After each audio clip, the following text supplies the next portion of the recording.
नहमदुहु व नसल्ली अला रसूलिल करीम। आज की वीडियो में हम बात करेंगे कि लड़की के निकाह का वक़्त हो तो उससे इजाज़त लेना कैसा है। उसके बारे में ये है कि लड़की से इजाज़त लेना ज़रूरी है, क्योंकि बाज़ जगहों में इस तरह होता है कि लड़की से इजाज़त नहीं ली जाती और जबरन उससे कागज़ात पर दस्तखत करा दिया जाता है या उसका अंगूठा लगवा दिया जाता है।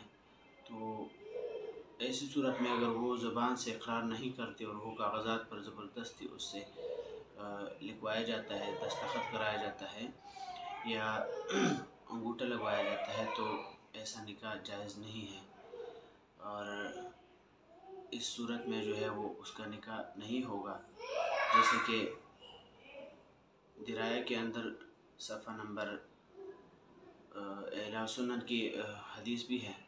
इस तरह इला सुन्नत के अंदर नबी अलैहिस्सलाम के पास आई और उसने कहा कि मेरा निकाह ज़बरदस्ती करा दिया गया, और नबी अलैहिस्सलाम ने उनको इख्तियार दे दिया कि चाहे तो उसी शौहर के पास रहे और चाहे तो उससे जो है वो निकाह ख़त्म कर दे। तो इला सुन्नत जिल्द नंबर 11 सफ़ा नंबर 7।